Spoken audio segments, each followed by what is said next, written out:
Hello साथियों, स्वागत है आप सभी का अपने YouTube channel Dharmendra defence academy पे। आज जो है आपका जो टॉप 30 क्वेश्चंस चल रहे हैं आर्मी वगैरह के लिए, तो इनका आज 13वां क्लास है। कौन सा क्लास है? 13 नंबर क्लास है, ठीक है। तो इसमें जो है आगे जो 30 क्वेश्चंस हैं आज हमें देखेंगे क्या क्या हैं। पहला सवाल लिखा है कि अंडर रूट पाई किस प्रकार की संख्या है। देखिए, एक इनमें की दो संख्याएं, दो प्रकार की संख्याएं होती हैं। एक तो होती है आपकी संख्याएं हैं इनमें से दो प्रकार की।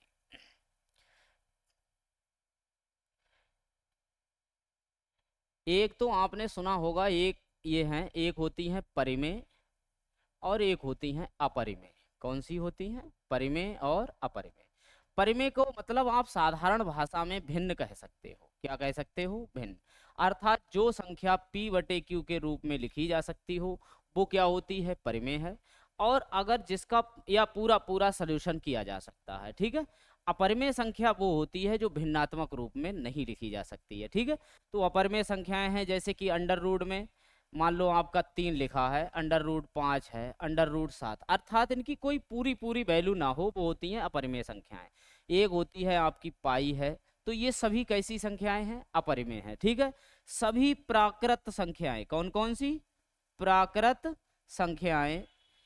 या फिर आपका जैसे कि अंडर रूट 4 है, अंडर रूट 9 है, ठीक है, 1/2 है। ये सभी कैसी हैं? आपकी परिमेय है। और ये वाली सब कैसी हैं? अपरिमेय है। अब आप खुद बताएं कि ये संख्या हमारी किस में की है, ठीक है, परिमेय है या अपरिमेय है। कमेंट बॉक्स में इसका आंसर बताइएगा कौन सी संख्या होगी, ठीक है। नेक्स्ट कह रहा है कि एक पिता अपने पुत्र से 2.5 गुना बड़ा है। यानी कि जो पिता है वो अपने पुत्र से 2.5 गुना, यानी अगर पिता 2.5 का है तो पुत्र कितने का? 1 का। पॉइंट हटाओ, 0। पचम 25, 5 दूनी 10। अर्थात इनमें जो अनुपात है वो 5 अनुपात कितने का अनुपात हो गया? 2। कह रहा है 2 साल पहले दोनों की आयु का जोड़ 38 वर्ष था। 38 वर्ष था 2 वर्ष पहले। जैसे आपसे कोई कह दे कि 2 साल पहले तुम 18 वर्ष के थे, तो अब कितने के हो गए? 20 साल के, यानी कि 2 साल बढ़ गई है ना। तो ये दो लोग हैं तो 2 इसकी बड़ी होगी पुत्र की, और 2 किसकी बड़ी है? पिता की। अर्थात अब इनकी आयु कितनी हो गई? यहाँ पे सॉरी 2 और यहाँ पे 4, अर्थात इनकी आयु का जो जोड़ है वो हो गया है 42 साल। क्या हो गया है? इनकी आयु का जोड़ हो गया है 42 वर्ष। और जोड़ है कितना? 5 और 2 कितने? 7। पूछ रहा है कि पिता की आयु ज्ञात कीजिए। पिता की आयु कितनी है? 5। 7 छंग 42, 6 पंजे 30। अर्थात जो पिता है वो कै साल का है? 30 वर्ष का है, ठीक है। अगला सवाल देखिए। एक वर्ग के विकर्ण की माप इतनी है। तो देखो भाई, वर्ग का जो विकर्ण होता है, वर्ग का विकर्ण, वर्ग का विकर्ण क्या होता है? भुजा अंडर रूट 2। और क्षेत्रफल क्या होता है? क्षेत्रफल होता है भुजा का स्क्वायर, यानी कि भुजा गुणा भुजा, ठीक है। ये है। अब अगर हम यहाँ से विकर्ण दिया है, इसको जरा देखें, यहाँ पे हमें ए स्क्वायर लेना है। तो यानी कि ए अंडर रूट 2 का और गुणा ए अंडर रूट 2। अब यह हमारे पास ये रूट दो यानी कि 2 फालतू हैं, नहीं तो ए स्क्वायर आ जाता। क्या आ जाता? ठीक है। तो यानी कि ये हो गया हमारा सूत्र, हो गया विकर्ण गुणा विकर्ण बटे कितने? 2, ठीक है। तो यहीं से यानी कि इसका सूत्र है 50 सेंटीमीटर है, तो 50 गुणा 50 और बटे कितना? 2। यही क्या हो जाएगा आपका क्षेत्रफल।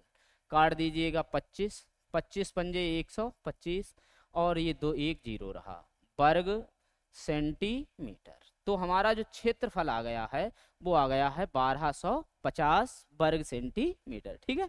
यानी कि ऑप्शन आपका बी वाला ठीक हो गया। नेक्स्ट सवाल में देखिएगा, अगर ऐसा कभी भी ये लीनियर सवाल लिखा हुआ हो, जैसे कह रहा है 6 8 10 x 7 का औसत 8 है, तो औसत क्या होता है? देखो, औसत बराबर आपने सुना होगा, औसत, औसत बराबर होता है पदों का योग, पदों का योग बटे पदों की संख्या, पदों की संख्या, ठीक है। ये सूत्र होता है। अब हमें यहाँ पे औसत दिया है और पदों की संख्या हम काउंट कर सकते हैं, 1 2 3 4 5, ठीक है। तो हम यहाँ से योग निकाल लेंगे। क्या निकाल लेंगे? यानी कि योग की जो वैल्यू आ जाएगी वो क्या आ जाएगी? पदों की संख्या गुणा औसत। तो पदों की संख्या 1 2 3 4 5, कितने पद हैं 5, इनका औसत कितना है 8, तो 8 पंजे कितने 40, यानी कि इन सभी पदों को अगर हम जोड़ें तो कितने होंगे 40। ठीक है, अच्छा जोड़ लीजिएगा, x छोड़ दो बाकी सब जोड़ लो। ठीक है, तो 6 8 यानी कि 6 + 8 14, 10 24 और 7 कितने हो गए 31, इनका जोड़ कितना आ गया है 31। आप घटा दीजिएगा, यानी कि जो हमारे पास बचा वो x की वैल्यू बची, x की वैल्यू आपकी कितनी आ गई है 9। ठीक है, तो कभी भी ऐसा सवाल आए तो इसी टाइप से आप इसे कर सकते हैं। नेक्स्ट सवाल में देखिए, ये लिखा है कि का मान कितना होगा। तो भाई देखो, इसमें हमेशा जब भी एक घातांक करने का सवाल है तो इसकी जो बटे की पावर हो उतनी ही इसके फैक्टर करने हैं। ठीक है, जैसे कि आप लिखेंगे 625 लिखे हुए हैं, पचम 25 पंजे 125 पंजे 625, अर्थात 5 की पावर कितनी हो जाएगी 4। तो यानी कि इस 625 को लिख सकते हैं 5 की पावर 4, और पहले से ही इसकी पावर कितनी चल रही है 3/4। तो घात के ऊपर अगर घात हो तो गुणा करा देते हैं, यानी कि घात के ऊपर घात हो तो गुणा देव कराए। तो 5 की पावर कितनी हो गई 4, और गुणा में 3/4, 4 से 4 खत्म। अर्थात हमारा जो सवाल आ गया है, अब बचा 5 की पावर 3, तो 5 की अगर हम 3 बार गुणा करें इनकी, तो पचम 25 पंजे 125, अर्थात इसकी वैल्यू हमारी कितनी निकल के आएगी 125। यही हमारे सवाल का हल हो जाएगा। ठीक है, अगले सवाल में ये तो सूत्र लिखा हुआ है, जैसे लिखा है 4a² - 9b²। आपने शायद एक सूत्र सुना होगा कि a² - b², जो सूत्र होता है a - b और a + b, ये सूत्र है इसका। ठीक है, तो इसी में लगाइए। ये देखो, ये 4 2 का वर्ग होता है और 9 3 का है, तो अब यहाँ पे ये a² - b², तो इसे रखिएगा, एक बार माइनस और एक बार प्लस, अर्थात 2a - 3b, और एक बार 2a प्लस कितना हो जाएगा 3b। ठीक है, यही हमारे सवाल का हल हो जाएगा। इनमें से आप ऑप्शन मिला लीजिएगा, 2a - 3b 2a + 3b। ठीक है, यानी कि ऑप्शन आपका डी वाला क्या हो जाएगा। ठीक, तो ये तो सूत्र पे आधारित है, वैसे कोई समस्या नहीं है इसमें। आगे सवाल कह रहा है कि एक घड़ी को 480 रुपए में बेचने पे 20% हानि होती है। ठीक है, अब कह रहा है अगर उसे हम 648 रुपया में बेचें तो कितने प्रतिशत लाभ या हानि होगी। देखो, जब हमने पहले 480 रुपया में बेचा तो 20% हानि हुई, अर्थात जो विक्रय मूल्य है वो कै % रह गया 80। अब हमसे कह रहा है 648 रुपया में बेचने पे क्या होगा, लाभ होगा हानि होगी, होगी तो कितनी होगी। तो जरा इसे देखिए, ये चीज अब की अकेली है तो इसे पहले लिख लो, 80 बटे कितने 480, और ये गुणा में कितने 648, काट लो भाई 0 से, 8 छंग 48, 6 से काटो, 6 एकम 0, 6 अट्ठे 48, यानी कि 108। हमेशा जो क्रय मूल्य होता है वो आप जानते हैं कि कितना होता है 100%। अब 100 रुपया की चीज आप कितने में बेचे दे रहे हैं 108 में, तो आपका फायदा कितना हुआ, सॉरी 100 है, देखिए यहाँ से 100 है क्रय मूल्य, तो घटा लीजिए, यानी कितना 8% क्या हो गया लाभ। अगर इसकी वैल्यू 100 से कम आती तो उतने ही % क्या हो जाती हानि हो जाती। ठीक है, तो आपका आ गया है 8% लाभ, ऑप्शन आपका भी ठीक है। नेक्स्ट सवाल कह रहा है यदि किसी धनराशि पर 8% की दर से 3 वर्ष का साधारण ब्याज इतना है तो उसी धनराशि पर उसी दर और वह समय का मिश्र धन कितना होगा। क्या पूछ रहा है जरा समझिए, अगर कोई धनराशि हमारी 100% होती, कितनी, और आपकी दर कितनी दे रखी है 8%, समय दिया है 3 वर्ष। ठीक है, तो जब ब्याज निकालते हैं तो इनकी गुणा कर लेते हैं, ये क्या निकल जाएगा आपका ब्याज, 8 तिया 24, यानी ब्याज कै % हो गया 24। 100 रुपया पे ब्याज हो रहा है 24 रुपया, कितना हो रहा है, तो भाई 24 बढ़ गए, यानी कि मिश्र धन आप निकालिए यहाँ से, मिश्र धन कितना हो जाएगा, 100 रुपया तो थे ही, ब्याज 24 रुपया, मिश्र धन कितना हो गया 124। अब यहाँ से देखिए यही चीजें हमसे पूछी गई हैं, ये कह रहा है ब्याज कै रुपया है 600, कितना है, तो 600 रुपया का चीज है ब्याज, और यहाँ पे ब्याज कितना है 24, गुणा हमसे पूछ रहा है कि मिश्र धन कितना होगा। मिश्र धन हमारा पास कितना है 124। ठीक है, काट लो भाई यहाँ से 6 चौक 24, 4 से काटो, 4 तियां 12, 4 एकम 4, अर्थात कितने रुपया मिश्र धन हो जाएगा आपका 3100 रुपया। कितना हो जाएगा? ठीक है, तो सवाल को चाहे फिर से समझिएगा। जैसे 100 रुपया है आपके पास, 8 दर है और 3 वर्ष का क्या है समय है, तो 8 तियां 24, यानी हर साल 8 रुपया ब्याज लग रहा है 3 साल तक, तो कै रुपया ब्याज हो जाएगा 24। अब 100 रुपया लाए थे, 24 ब्याज हो गया, तो आपको देने कितने पड़ेंगे 124। ये आपका मिश्र धन हो गया। अब यहाँ पे कोई चीज दे रखी हो, कोई चीज पूछ रहा है, जैसे हमसे कह रहा है कि ब्याज 600 है, यहाँ पे देखो ब्याज कितना दिया है 600, तो हमने ब्याज लिखा बटे में ब्याज यहाँ हमारा कितना है 24, पूछ रहा है मिश्र धन आया 124, वो गुणा में लिख दिया, आपका आंसर कितना आ गया 3100 रुपया। अगर हमसे यहाँ मूलधन पूछा होता तो यहाँ पे गुणा में 100 लगाते, हमारा क्या आ जाता मूलधन आ जाता। ठीक है, तो जो भी पूछ रहा है वो चीज लिख लीजिएगा, यानी कि हमारी जो आंसर है वो कितना आ गया 3100 रुपये। कह रहा है कोई संख्या इतनी इतनी है 8 से भाज्य है, तो 8 का न्यूनतम मान ज्ञात कीजिए। देखो जरा यहाँ से, ये जो संख्या है 2 7 4 और स्टार आपका 4, ये कितने से भाज्य है 8 से। कितने से भाज्य है 8 से। तो जरा देखिएगा, हमेशा यहाँ पे जो संख्या गायब है वो कैसे लेंगे, 8 का पहाड़ा हम यहाँ से पढ़ें तो 8 तियां 24, दो कंडीशन बन रही है, 8 8 64 में 24 आते हैं, 8 तियां 24, तो दो प्रकार से हैं।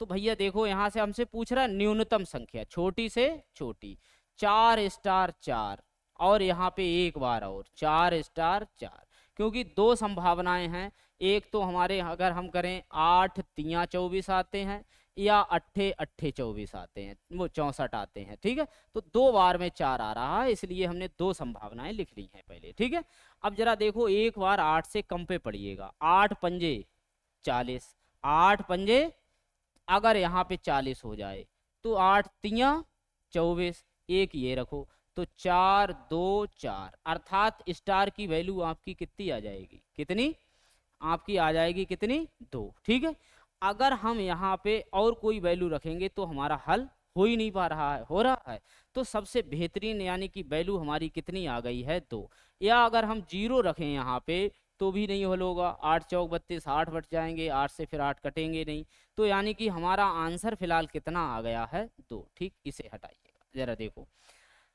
समझ गए हैं ठीक, नेक्स्ट सवाल में देखो, कह रहा है 4 अंकों की महत्तम संख्या कौन सी है जो 16 21 24 28 से पहले पूरी पूरी भाज्य है। देखिए कितने कितने से, 16 से 21 से 24 से और कितने 28 से भाज्य है। तो पहले यहाँ से इनका लासा लीजिए, 2 से काटो, 2 अट्ठे 21, 2 बारह 24 और 2 14 दूनी 28, फिर एक बार 2 से, 2 चौक 8 21 ऐसे ही, 2 छंग 12, 2 सत्ते 14, एक बार 2 से, 2 दूनी 4 21, 2 तियां 6 7 ऐसे, 3 काट लो भाई, 2 बचे, 3 सत्ते 21, 3 एकम 7 बचा, फिर भाई 7 से काटो तो सिर्फ अब की 2 बचेंगे, बाकी सब एक एक बचेगा।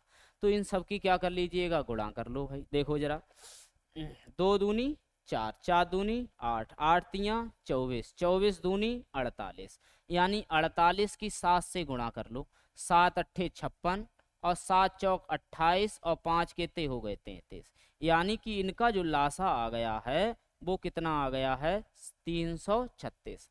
अब हमसे कह रहा है 4 अंकों की महत्तम संख्या, वैसे संख्या तो 4 अंकों की 9999 होती है, इसको हम जो मासा आया है इसी से भाग कर लेंगे 336। तो पहले देखो 3 बार तो लग नहीं पाएंगे, 2 बार लगाइएगा, कितने लगा दें 2, तो 36 दूनी 72, 3 दूनी 6, घटाओ भाई यहाँ से, 9 से 2 गए कितने बचे 7, और 9 से 7 गए 2, 9 से 6 गए कितने 3, फिर हमने यहाँ पे ले लिए 9, तो अब यहाँ पे 9 बार चले जाएंगे पूरे, कितने चले जाएंगे 9, लगाओ भाई, 9 छक 54, हासिल कितने गए 5, और 9 तियां 27, 9 छक 54 और हासिल 5 गए, 9 तियां 27 और 5 कितने हो गए 32, हासिल गए 3, 9 तियां 27 और 3 कितना हो गया 30, घटाओ, 9 से 4 गए कितने बचे 5, 7 से 2 गए कितने बचे 5, और यहाँ पे कितने 2, अर्थात कितनी हमारे पास संख्या फालतू की है 255। इसलिए संख्या बराबर, देखो संख्या बराबर, ये जो फालतू की है वो घटा दीजिएगा, क्या कर दीजिएगा, घटा दें, ठीक है। तो जरा देखो, यानी कि 9 9 9 9 और इनमें से 255 घटा दो आप, यहाँ पे कितना बचा, 4, 9 से 5 गए 4, 9 से 2 गए कितने, 7, और यहाँ पे 9, अर्थात हमारी वो संख्या बड़ी से बड़ी 4 अंकों की 9744 है। कितनी है, 9744। ऑप्शन आपका कौन सा ठीक है, डी वाला ऑप्शन ठीक है, ठीक है। तो ऐसे ही करना है इसे। देखो आगे कह रहा में अभाज्य गुणनखंड। अच्छा, अभाज्य गुणनखंड क्या होते हैं, जब कोई संख्या जो है दो से कट, मतलब अभाज्य है, जैसे 2 हैं, 3 हैं, 5 हैं, 7 हैं, ये सब क्या हैं, अभाज्य। तो ऐसी कोई संख्या प्राप्त कर लेंगे जो फिर से ना कटे। जैसे कि हमारे पास यहाँ पे जो लिखा है, 4 की पावर 11, 5 की पावर 5, 3 की पावर 2, 13 की पावर 2। बाकी तो देखो ये सब अभाज्य हैं सिर्फ 4 छोड़ के, ठीक है। तो 4 को भी अभाज्य कर लो, 2 दूने 4, तो यहाँ पे पावर कितनी हो गई, 11, 5 की पावर 5, 3 की पावर 2, 13 की पावर 2, 11 दूने 22, 2 की पावर कितनी, 22, 5 की पावर 5, 3 की पावर 2, 13 की पावर कितनी, 2। सही है। तो ये हमारा सवाल लिखा हुआ है। अब ये सब हमारे पास अभाज्य ही है। तो जब भी ऐसा कभी सवाल पूछे, गुणनखंड पूछे, तो इनकी संख्या को जोड़ लिया जाता है। क्या कर लिया जाता है, तो अभाज्य गुणनखंडों की संख्या, अभाज्य गुणनखंडों की संख्या, गुणनखंडों की संख्या क्या करेंगे, इनकी जो पावर लगी हुई है, घात लगी हुई है, उसे जोड़ लेंगे। यहाँ पे कितनी है, 22, यहाँ पे 5, यहाँ पे 2, यहाँ पे भी 2, तो 22 और 5 27, 27 और 2 29, और 2 कितने हो गए, 31। अर्थात अभाज्य गुणनखंडों की जो संख्या आएगी वो आपकी कितनी आ जाएगी, 31 आ जाएगी। कितनी आ जाएगी, 31। ठीक है, यही सवाल हमारा क्या हो गया, सॉल्व। अगला सवाल देखो, ये तो देखो जरा, कह रहा है कि संख्या 744 में कम से कम क्या जोड़ें कि योगफल 59 से भाज्य हो जाए। क्या हो जाए, तो हम पहले 59 से भाग करके देख लेंगे भाई। देखो 59 से भाग करो 744 के लिए, कितने के लिए, तो पहले तो एक बार लगाओ, 59 गए, यहाँ पे कितने हैं, 14 से 9 गए कितने, 5, और यहाँ पे कितना बचा, 1, और अब बचे हमारे पास कितने, 4, तो 5 तियां 15, 3 बार लग जाएंगे। कितने लग जाएंगे, जरा लगाओ 3 से बार, 3 नेम 27 और 3 पंजे 15 और 2 17। अगर ये 177 होते तो पूरे पूरे क्या हो जाते, कट जाते। घटा लो भैया, इनका अंतर ले लो, 7 से 4 गए कितने बचे, 3, 7 से 5 गए कितने बचे, 2, अर्थात कितने कम हैं, 23। अगर 23 और जोड़ दें तो ये संख्या पूरी पूरी क्या हो जाएगी, कट जाएगी। ठीक है, तो यानी कि हमारा ऑप्शन कौन सा आ गया, ठीक, बी वाला। ठीक है, कोई दिक्कत है ऐसे सवाल में, तो जब भी कभी ऐसा कहे कि क्या जोड़ें, तो भाई हम उस संख्या को भाग करके देख लेंगे, जो कम पड़ रहे हैं वही तो जोड़ने हैं। यानी कि यहाँ पे 23 कम है, अगर 23 और होते तो संख्या पूरी पूरी कट जाती। ठीक है, अगला सवाल देखिएगा। ये ऐसा जब भी सवाल हमारे पास लिखा हुआ आए, तो जैसे कि 10, 25, 108, ऐसे कितना भी लिखा हो, हमें सिर्फ लास्ट का ये वाला देखना है। ठीक है, तो यहाँ पे जो भी लिखा है, जैसे लिखा है 10 प्लस 10 प्लस, अब ये है अंडर रूट में बंद, किस में बंद है, अंडर रूट, यानी कि कोई ऐसी संख्या ही आएगी जो 10 से आगे वर्ग संख्या होगी। किससे आगे होगी, 10 से। तो 10 से आगे वर्ग संख्या क्या होती है, 16। क्या होती है भाई, 11, 12, 13, 14, 15, ये तो किसी का वर्ग है नहीं, सिर्फ 16 वर्ग होती है, किसका, 4 का। तो यानी कि अगर हम इन सबको हल करके लेके आएंगे तो यहाँ पे हमारी जो संख्या प्राप्त होगी वो 10 से आगे प्राप्त होगी। वो कितनी होगी, 16।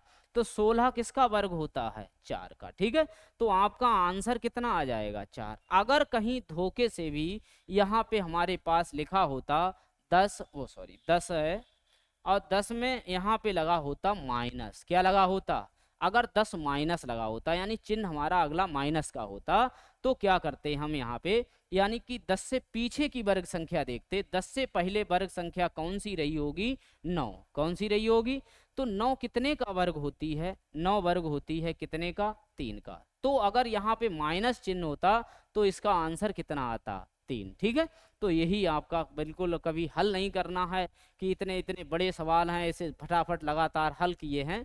तो आप सिर्फ और सिर्फ यही वाला लास्ट इतना देखेंगे कि ये पहली संख्या, इसके बाद प्लस लगा है या माइनस लगा है। ठीक है, तो यही हमारा सवाल क्या हो जाएगा? हल हो जाएगा। नेक्स्ट सवाल में देखिएगा, कह रहा है किसी भिन्न के अंश में 10% कमी और हर में इतनी वृद्धि कर दें तो भिन्न का मान 2/5 हो जाता है। भिन्न का मान कितना हो जाता है? ये होने के बाद है, जब हमने कमी कर दी है तब, यानी सवाल उल्टा दे रखा है। अगर ये कहता कि भिन्न इतनी है और उसमें इतना इतना हम जोड़ दें तो क्या होगी, तो बात कैसी कर रहा था? सीधी। अभी ये बात हमसे कर रहा है उल्टी। ठीक है, तो जरा देखिए, तो हम भी भाई जो अंश में कह रहा है वो हर में करेंगे, जो हर में कह रहा है वो अंश में। देखिए कह रहा है अंश में 10% कमी, अंश में कितनी कमी? तो ये कमी हम कहाँ कर देंगे? हर में। ठीक है, और कमी करते हैं तो 100 से घटाते हैं, जब वृद्धि करते हैं 100 में जोड़ते हैं। कह रहा है हर में 25% वृद्धि, हर में 25% क्या करनी है? तो ये वृद्धि हम कहाँ कर देंगे? अंश में। ठीक है, अब इन्हें हल कर लो भाई, 5 से काटो, 5 दूनी 10, 5 25, फिर काटिएगा भाई 5 से, 25 5 25, और यहाँ 5 एकम 1 और 4 बचे, 5 अट्ठे 40, 2 एकम 2, 2 नेम 18, अर्थात ऊपर हमारा बचा 5 और नीचे बचे कितने बचे हैं? 9। तो हमारी जो मूल भिन्न थी वो कितनी थी? 5/9। ठीक है, तो ये हमारा सवाल है। यहाँ पे ये देखो लिखा हुआ है लेकिन वो थोड़ा सा, अच्छा 5/9, यानी कि ऑप्शन आपका कौन सा ठीक है? सी वाला ऑप्शन आपका ठीक है। कोई दिक्कत है? देखिए जरा, तो अब ये एक सवाल हम दे रहे हैं आपको, ये कमेंट बॉक्स में देना। कह रहा है कि अंश में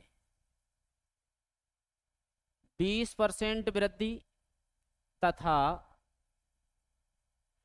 हर में 10% वृद्धि के बाद भिन्न का जो मान है, भिन्न का मान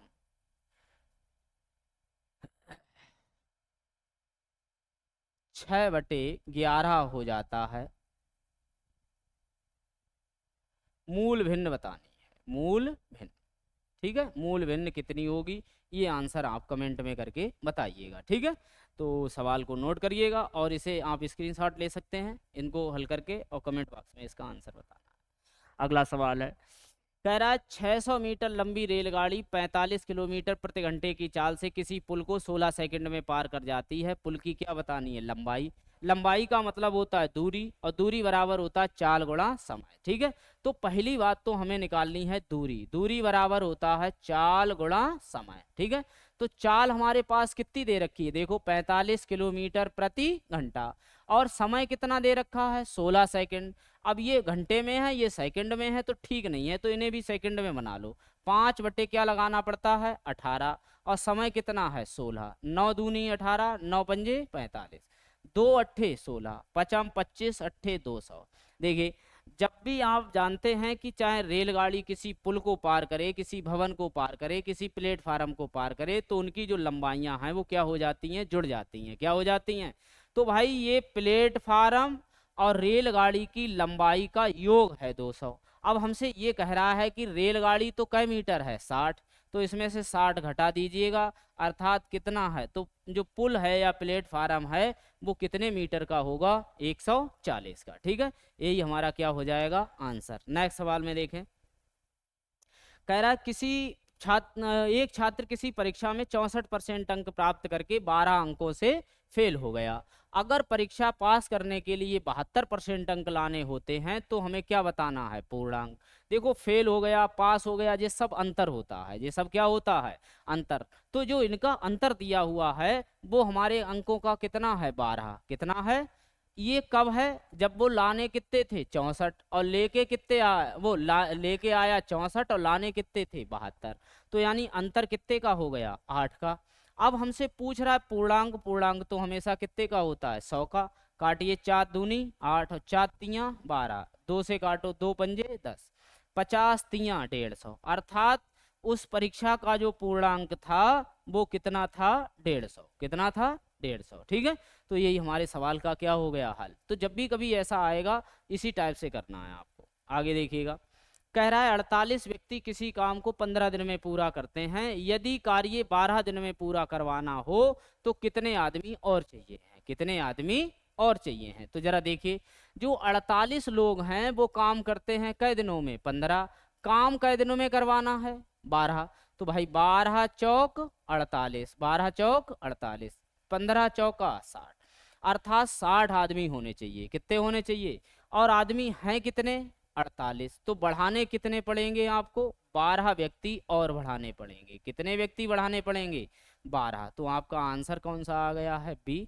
ठीक है, अगला सवाल है कह रहा है एक लंबवृत्तीय बेलन का आयतन और पृष्ठीय क्षेत्रफल के आंकिक मान बराबर हैं। किसके किसके, आयतन और किसका, पृष्ठीय क्षेत्रफल। पृष्ठीय क्षेत्रफल दोनों के मान कैसे हैं, बराबर हैं। कैसे हैं, बराबर हैं। देखो, आयतन का मान होता है पाई आर स्क्वायर एच। कितना होता है, पाई आर। और जो पृष्ठीय क्षेत्रफल है इसका होता है 2 पाई आर एच। कितना होता है, 2 पाई आर। तो भाई पाई से पाई कैंसिल, एक आर से एक आर कैंसिल, एच से एक एच कैंसिल। तो यहाँ पे आपका एक आर बचा और यहाँ पे कितना बचा, तो आर की जो वैल्यू आई है वो कितनी आई है, 2 इकाई आई है। कितनी वैल्यू आई है, 2 इकाई। ठीक है, तो जब भी कभी ऐसा आए बराबर तो उनके सूत्रों को रखिएगा, काट दो, जो भी आपका आंसर आएगा वो आ जाएगा। ठीक है, अब आपको एक कमेंट बॉक्स में एक सवाल बताना है कि किसी वृत्त के क्षेत्रफल तथा परिधि के आंकिक मान समान हैं। आंकिक मान समान हैं तब त्रिज्या कितनी होगी। क्या पूछ रहा है, त्रिज्या ज्ञात कीजिए, वृत्त की त्रिज्या। ये सवाल कमेंट बॉक्स में करके बताओ इसकी त्रिज्या कितनी आएगी। इसी टाइप से है, बिल्कुल आराम से करेंगे इसे। ठीक है, देखो अगला है, कह रहा है कि के गुणन का मान कितना होगा। इसको अगर हम हल करें तो वैल्यू देखो, सब में आधार कैसे हैं, बराबर हैं। आपने सुना होगा कि गुणा में घातें जोड़ दो, अगर आधार बराबर होते हैं तो गुणा में घातें जुड़ जाती हैं। क्या हो जाती हैं, तो यानी सबका आधार -1 है, तो यानी आधार इकट्ठा लिख लिया हमने, कितना, -1। इन घातों को जोड़ लेंगे, यानी कि इन सबको क्या करिएगा, जोड़ लो। भाई ये लिखे हैं 13, 19, 17 और कितने, 24। 7, 3, 10 और 9, 19 और 4 कितने, 23। 19 और 4 23 के 3 हासिल, 2, 2, 4, 2, 6 और 1 कितने, 7। अर्थात अब इनकी पावर आ गई कितनी, 73। कितनी आ गई है, इन सभी की घातों को जोड़ने के बाद हमारे पास घातें कितनी हुई, 73। अगर हमारा कभी भी -1 की पावर, -1 की पावर कभी सम है तो प्लस का 1 आंसर आएगा। -1 की पावर कभी भी अगर हमारे पास विषम आती है तो उसका आंसर कितना आएगा, -1। ठीक है, अब ये हमारा 73 कैसा है, विषम। कैसा है, ये 73 क्या है, विषम है। तो विषम है तो इसकी जो वैल्यू आएगी वो कितनी आएगी, -1। ठीक है, यही हमारे सवाल का क्या हो जाएगा, हल हो जाएगा। ठीक है, अगला सवाल है, कह रहा है एक समबाहुभुज में 9 भुजाएं हैं, उस बहुभुज में विकर्णों की संख्या कितनी होगी। क्या कह रहा है हमसे, विकर्णों की संख्या। ठीक है, तो जरा देखिए यहाँ से विकर्णों की संख्या। तो विकर्णों की संख्या का एक सूत्र होता है, विकर्णों की संख्या। विकर्णों की संख्या अर्थात ये होता n गुणा n-3 और बटे में कितने, 2। ये है हमारे विकर्णों की संख्या निकालने का सूत्र। तो n का मतलब n बराबर होता है भुजाओं की संख्या। भुजाओं की संख्या, भुजाओं की संख्या। तो देखिए भुजाओं की संख्या कितनी है, 9। तो 9 गुणा 9 में से 3 जाएंगे, कितने बचेंगे, 6। 2, 2 तियाँ 6, 9 तियाँ 27। अर्थात जो विकर्णों की संख्या होगी वो इसमें कितनी होगी, 27 होगी। कितनी होगी, 27। यही हमारा क्या हो जाएगा, हल। ठीक है, अगले सवालों में देखिएगा, ये लिखा है कि sin x की वैल्यू इतनी है तो tan x की वैल्यू कितनी होगी। जरा देखो ये दिया है sin x बराबर 1/√2। आपने जब भी कभी सारणी पढ़ी हो इसकी साइन की जो वैल्यू वाली है तो वो क्या होता है, उसमें देखो साइन कॉस की जो वैल्यू है, साइन में कितने की वैल्यू 1/√2 होती है। तो ये साइन में आपकी साइन 45 की जो वैल्यू होती है वो कितनी होती है, 1/√2। किसकी वैल्यू होती है, साइन 45। तो लिखिएगा साइन x बराबर ये साइन 45 की वैल्यू हो गई। तो यानी x की वैल्यू हमारी कितनी आ गई, 45 की। तुलना करने पे पता चल गया कि x का मान कितना है, 45। अब हमसे वैल्यू किसकी पूछ रहा है, tan x की। किसकी वैल्यू पूछ रहा है, तो tan x की वैल्यू है 45। अब आप लोग जानते हैं कि tan 45 की वैल्यू कितनी होती है, 1। कितनी होती है, 1। तो इसका आंसर आपका कितना आ गया है, 1 आ गया है। ठीक है। और सारणी इसकी होती है एक सारणी, आप लोग याद करिएगा उसे जरूर ध्यान से, और वो आप उसकी यहाँ वहीं से इनकी वैल्यू रख देनी है आपको। ठीक है। देखो 9, 15, 40 का द्वितीय अनुपात क्या होगा। कौन सा अनुपात पूछ रहा है, द्वितीय का मतलब दूसरे स्थान पे। देखिए जरा यहाँ से ABCD ये अनुपात होते हैं 4। ठीक है। तो हमसे कह रहा है 9, 15 और 40, द्वितीय अनुपात गायब है। तो यहाँ पे ये 9 है, ये 15 है और ये कितना है, 40 है। इसकी जगह हम x मान लेते हैं। ठीक है। तो हमसे कह रहा है दूसरा अनुपात ज्ञात करो। तो ये होता है मध्य पदों का गुणनफल बराबर बाह्य पदों का गुणनफल। जो भी भाग कंप्लीट है उसको पहले लिखिएगा, अर्थात यहाँ 40 है तो 9 गुणा कितना, 40, और बटे में x के साथ में कितना है, 15। 3 तियाँ 9, 3 पंजे 15, 5 अट्ठे 40, 8 तियाँ 24। अर्थात जो x गायब है, द्वितीय अनुपात गायब है, उसकी वैल्यू कितनी हो जाएगी, 40, वो 24 हो जाएगी। कितनी हो जाएगी, 24। तो यही आपका आंसर आ जाएगा। कोई दिक्कत है ऐसे सवालों में, आगे देखिएगा।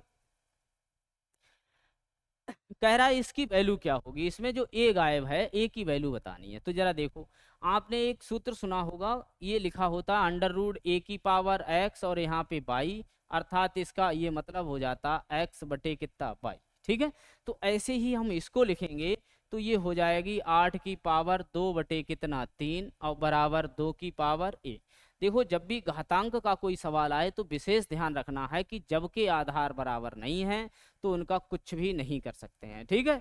जैसे रामायण में भी कहा गया है भैया कि कलयुग केवल नाम आधारा है, कलयुग में सब कुछ आधार ही है। तो ऐसा ही यहाँ पे भी भैया सब कुछ आधार ही है, अगर आधार बराबर नहीं है तो उनका हल नहीं कर सकते हैं। तो जरा देखिए यहाँ पे आधार 2 है तो यहाँ भी 2 बनाना है। 2 दूना 4 दूने 8, यानी हम लिख सकते हैं 2 की पावर कितनी, 3। और पहले से ही पावर 2 बटे कितनी लिखी है, 3, बराबर 2⁴ a। तो इनका देखो घात के ऊपर घात हो तो गुणा दो कराए, 3 गुणा 2 बटे कितने, 3, 2⁴ a। तो 3 से 3 क्या हो गए, कैंसिल, अर्थात 2⁴ बराबर 2⁴ कितना, a। तो यहाँ से देखो तुलना करके a की वैल्यू आपको कितनी मिल रही है, 2। ठीक है। a की वैल्यू कितनी है, 2 है। ठीक है। तो यानी कि यहाँ पे जो a है उसका मान कितना आ जाएगा आपका, 2। ठीक है। तो अगला देखिए सवाल कह रहा है कि यदि किसी व्यक्ति के वेतन में पहले 20% कटौती की गई, कितनी कटौती की गई है, कह रहा है उसका वेतन पहले जितना करना हो तो कितनी वृद्धि करनी होगी। ऐसा सवाल है। इसमें आपसे कहेगा कि अगर कभी कभी हमसे सवाल पूछता है कि यदि चीनी का मूल्य इतना कम हो जाए, इतना बढ़ा दिया जाए, या किसी आयत की लंबाई इतनी कम कर दी जाए, चौड़ाई में कितनी वृद्धि कर दी जाए, किसी व्यक्ति का वेतन इतना कम हो गया है, खर्चा बढ़ा दिया जाए, कुछ भी ऐसा करता रहे, जब भी ये सिंगल वाला मामला आए। ठीक है। ये सिंगल लिखा है, कितना लिखा है, 20 गुणा कितने, 100। कटौती का मतलब होता है कम, अगर यहाँ पे वृद्धि होता मतलब होता है ज्यादा। जब कटौती लिखा हो, कम लिखा हो, छोटी कर दी जाए तो सब में घटाना है। जब कह दिया जाए वृद्धि हो गई है, बढ़ा दिया जाए तो प्लस करना है। तो यहाँ पे देखो 100 और में से 20 गए, कितने बचे, 80, काट दो 20 चौक 80, 4 25 100। अर्थात उसके वेतन में हमें 25% क्या करनी होगी, वृद्धि करनी होगी। कितने परसेंट वृद्धि करनी होगी, 25। ठीक है। तो ये आसान सवाल था बहुत ही। अगला देखिएगा, कह रहा है को किस संख्या से गुणा किया जाए कि उसका गुणनफल इतना आ जाए। जैसे ये लिखा, ये कह रहा है 0.022 को किसी संख्या से जब हम गुणा करते हैं तो उनका गुणनफल हमारा कितना आता है, 66। तो कह रहा है वो संख्या बताओ। तो जरा देखिए यहाँ से x बराबर 66 के बटे में 0.022। यहाँ पे ये देखो कितने के बाद पॉइंट लगा, 1 2 3। ठीक है। तो हम ऊपर कितने जीरो बढ़ा देते हैं, 1 2 3, तो 22 तियां 66, x की n से गुणा करो, 3 एकम 3, अर्थात वो संख्या कितनी है, 3000 है। कितनी है, 3000। ठीक है, ऑप्शन आपका ए वाला ठीक हो गया। नेक्स्ट सवाल देखो, ये तो हमारे सवाल थे किसके, गणित के। अब रीजनिंग के सवालों में देखिए बहुत सरल है, 5 मिनट में निपटाते हैं इन्हें। देखिए जरा, असंगत चयन कीजिए, इनमें से संगत वाला, यानी कि कोई ना कोई अलग है इनमें। जैसे शेर है, बिल्ली है, कुत्ता है, ये सभी क्या होते हैं, जानवर। लेकिन भाई तो इसमें अलग क्या हो गया आपका, जानवर। क्या अलग हो गया, जानवर। ठीक है, नेक्स्ट सवाल में देखिएगा, कह रहा है निम्न में विषम को चुनिए, यानी कि ये जो सब हमारे पास लिखे हुए हैं इनमें हमें विषम चुनना है। इनमें क्या चुनना है, विषम।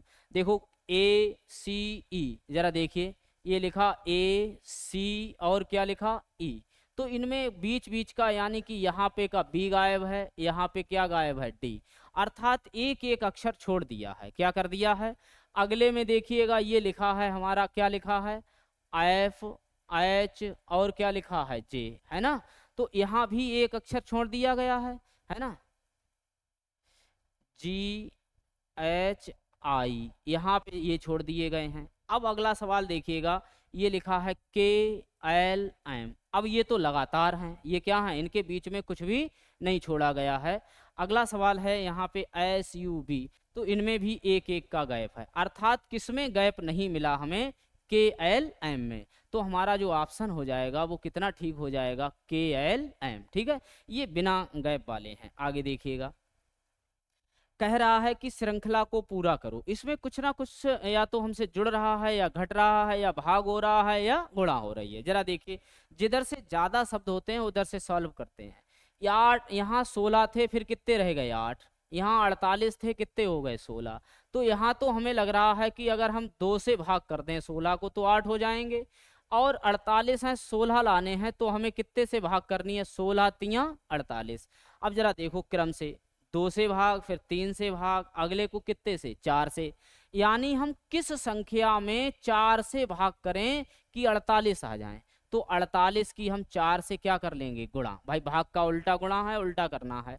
4 अट्ठे 32, 4 चौक 16 और 3 19, अर्थात हमारा सवाल कितना सॉल्व हो गया, इसकी वैल्यू क्या आएगी आपकी, 192। कितने आ जाएगी, 192। ठीक है, नेक्स्ट सवाल में कह रहा है बी का भाई ए है, डी का पिता सी है, बी की माता ई है, ए और डी भाई हैं। तो जरा देखिए, यहाँ पे जितने भी करेक्टर होते हैं सबको बाई सर्किल लिख लिया जाता है। कौन कौन है, ए बी सी डी और कौन है, ई। तो ये जो लोग हैं इनको हमने एक बाई सर्किल लिख लिया है। ठीक है, अब जरा देखो, बी का भाई ए है, बी का भाई कौन है, ए, यानी ए क्या है, भाई किसका, बी का, पक्का। आगे देखो, डी का पिता सी है, जो डी का पिता है वो कौन है, सी, सी क्या है, पिता किसका, डी का। ठीक है, अभी इनमें कोई संबंध किसी में नहीं है। आगे देखो, कह रहा है बी की माता ई है, बी की माता कौन है, ई, जो बी है इसकी माता कौन है, ई है, ये इसकी क्या है, माँ है। अच्छा, जब बी की माँ है, इसका ये भाई है, तो इसकी भी ये क्या होगी, माँ होगी।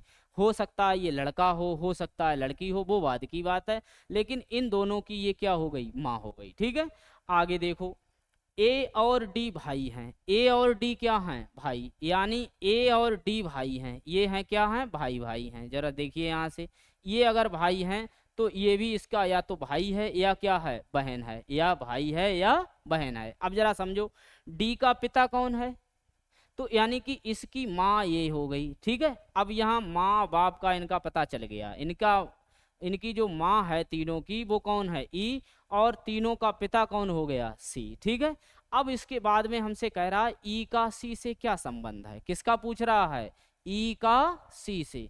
तो ई देखो क्या है, ई तो पत्नी है किसकी, सी की। ई क्या है, ई पत्नी है किसकी, पत्नी है सी की। ठीक है, क्योंकि इन तीनों के माता पिता हैं तो ये आपस में पति पत्नी हो गए। अब पूछ रहा है ई कौन है, तो ई है पत्नी, और सी क्या है, पिता, पति है। ठीक है, तो यहाँ पे आ गया क्या, पत्नी। ठीक है, आपका ठीक हो गया। अगला देखिए, ये कह रहा है यदि प्लस का अर्थ माइनस, माइनस का अर्थ गुणा, गुणा का अर्थ भाग, भाग का अर्थ प्लस हो तो इनकी वैल्यू कितनी होगी। जरा देखो, तो हमारे पास पहले क्या लिखा है 2, फिर क्या चिन्ह है भाग।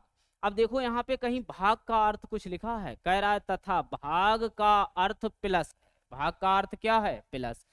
फिर यहाँ पे चिन्ह लगा है गुणा, तो कह रहा है कि गुणा का अर्थ भाग है, गुणा का अर्थ क्या है भाग, फिर है भाग, तो भाग का अर्थ क्या है प्लस। ठीक है, ये है हमारा सवाल।